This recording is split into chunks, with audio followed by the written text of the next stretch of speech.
Kia ora whanau, welcome to Talking About Sports with Raman. It was a tough loss against the Melbourne Storm, but personally I felt that that was to be expected. The Warriors, TAB, were paying $5 for them to upset the Melbourne Storm in Melbourne, but really, that Sweet 16 for Melbourne Storm over the last 19 seasons, it was always going to be a tricky game going in for the Warriors. And, without Dylan Watini as the Lesniak, Roger Tuivasa-Sheck, and the Fish going off really early in the first half, backs against the wall, definitely in that game. And that was a full-string Melbourne Storm team. Where do I start? I mean, for the first 10 minutes, the Warriors actually held the Storm at bay. But their offloads, their ruck speed, just everything basically with the Warriors, with the Melbourne Storm, capitalising and piling those first half points. 36-0 in the first half. I mean, eek. It was not pretty. And, there were pundits and comments on Facebook and Instagram and social media pages, as the game was flowing, that it could have been 50-0, it could have been 70-0 at the rate that Melbourne were going. And, the surprising thing that I find, every year is that, over the last few seasons with the Warriors, they've been there or thereabouts pretty close. And I mean, it was great that Melbourne came and played against the Warriors last season at Mount Smart, although that game we lost by 4. I always see, a home advantage with a +6 first, at least to try and advance. So on the basis of that, Melbourne were already basically a try ahead, if not 12 points by the first time they first scored in the first half. And Xavier Coates had a fantastic game again. I personally feel that Tane Tuapiki was just too small to mismatch with Coates. A lot of silly, niggly issues that were going on with the Warriors, a lot of penalties in the first and second half, and there's just no attack that I can see. The Warriors are basically relying on their star players, which personally I feel like we don't actually really have anything at the moment. Our halves are very average, they're very inexperienced. I mean, Metcalf's first season on the trot, first 5 games, he's been decent, I will say. But, Chanel Harris-Tavita has not actually lived up to his potential expectations yet. And, that's probably due to a bit of inexperience and a bit of someone in his ear telling him what to do rather than him just playing his natural game. But still, really, I feel that players playing out of position probably didn't really have a good game for the Warriors. Alasima played all right. But yeah, what I can definitely say is that there were players that got desperate in the second half, and the Warriors actually showed up for a period of time. We won the second half but lost the first, and it is a game of 2 halves. But yeah, where did it go all wrong? I mean, was it just the atmosphere? Is it the fact that we've had injuries at the start of this season? I mean, great that it's at the start of the season, not the back end, because there's still time for those players to come back.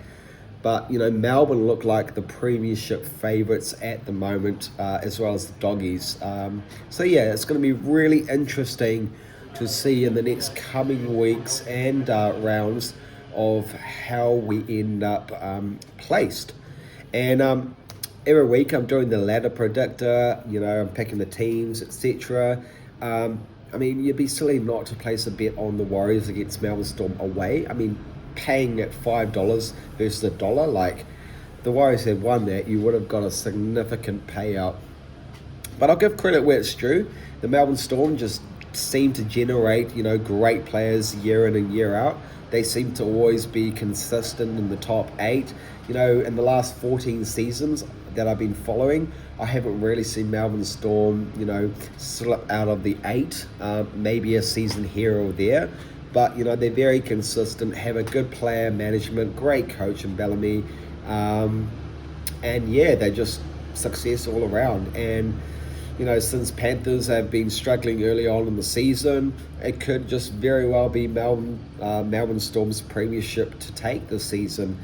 So we'll see what happens there.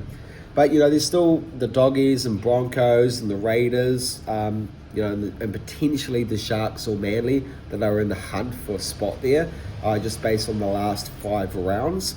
But yeah, based on that game with the Warriors, if they cannot beat a side like Melbourne Storm, who's consistently in the top 4 in the last 5-6 seasons, it just goes to show a spell of lack of potential, really, lack of chemistry and culture. And to beat Melbourne Storm, especially in Melbourne, I think the Warriors are definitely a bit of a stepping stone away from that. They've got the Broncos back home this round, round 7, against the Broncos at Mount Smart Stadium on Saturday. And, with a lot of injuries out and different players having to move in with different rotations, I see the Warriors potentially getting a win at home, but it's going to be very tight, very close. Reece Walsh, the Broncos came here last year and they lost to the Warriors at home, but they will be fired up this season, fired up for this game on Saturday night, and it'll be interesting to see what squad Webby picks out on Tuesday.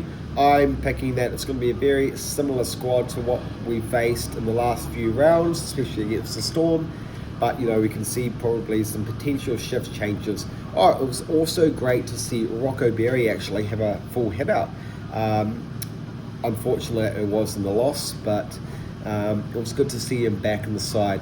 And Aaron Clark's unfortunate 100th game, it was a loss, but at the same time, a fantastic milestone there.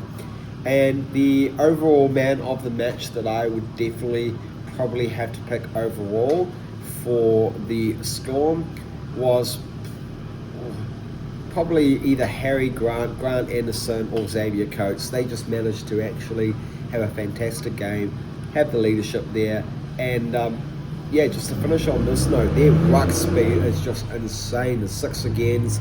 I don't know if Ashley Klein was favouring Melbourne Storm most of the way, but it just seemed that the Warriors could not get any ball whatsoever in that first half, and possibly that was the game plan for Melbourne all along, was to just ride the Warriors hard in the first half, ease back a little in the second half, and just pile the points in the first half and ease back in the second half, whereas they can sort of take the foot off the pedal and allow the Warriors to have a bit of a sniff, but definitely without range. And so that 42-14 loss definitely hurt the Warriors based on points differential there. But hey, we go again this week. We keep the faith, we keep the brotherhood, and the Raiders and the Storm have now only been the 2 losses the Warriors have faced, once in Melbourne and Vegas. So they've only lost 1 game in Australia so far this season, and have won their 3 games that they've been played at home, which was great, 2 games at home, which was the Roosters and the Manly Sea Eagles, which I actually picked, and they beat the Tigers away. So we'll see what happens against the Broncos, followed by the Knights, and then we got Magic Round at Suncorp, where every team plays every opponent at Suncorp Stadium, and the Warriors have a massive turnout and fan base in Brisbane, so that'll be great to see how that goes as well. Very similar to like the Las Vegas venture, but Magic Round is in Brisbane, so you get a lot of leagueies and a lot of fans turning up for that match. But that's me on this podcast about the inside on the Warriors. What I can definitely say is that I really also want to see Tanner Boyd in the lineup at some point, as well as Te Maire Martin come back for the Warriors. So thank you for listening. You know what to do, and I look forward to posting another video about this at some other stage. Kia ora whanau, ka kite.